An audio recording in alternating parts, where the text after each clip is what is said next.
Looking back, I veered off from the path that God started for me, and then he just said, Stephen, we'll try again, and let's just keep going. And my life story is that the Lord will meet you where you're at.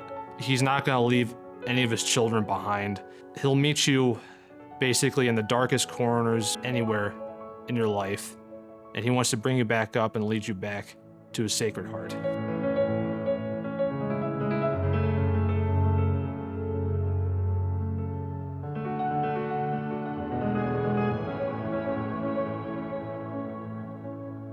What I have learned from experience since then is that surrender, which to the average American mind sounds like a bad thing, surrender to God is really giving him permission to heal you.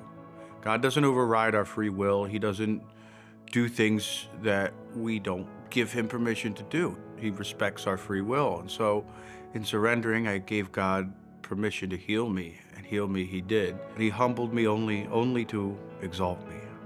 He brought me low only so that he could bring me up again, not on my own power like I had been trying to do, but under his, for his purposes, to go in his direction. And it's a lot happier a life than I had ever planned for myself.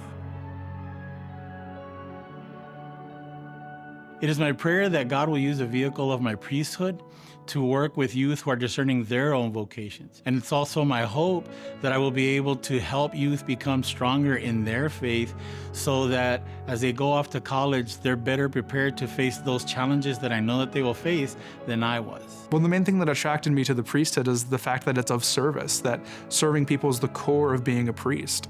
And what better way is there to serve people than through the sacraments, than through Mass? I can really see no higher calling than that. I stumbled across the Salesian Sisters online, and I reached out to them, and I visited the Salesian Sisters and just instantly fell in love with the level of fun and joy and laughter that surrounded them. And I began to discover that God had made me for a purpose, and that all of my desires could only be satisfied through him. And through my discernment journey, I discovered that God was just calling me to something greater. And I just feel really called to participate in that mission and to invite children into an encounter with God, to help them discover all of the joys and the wonders that he is wanting to work in their lives.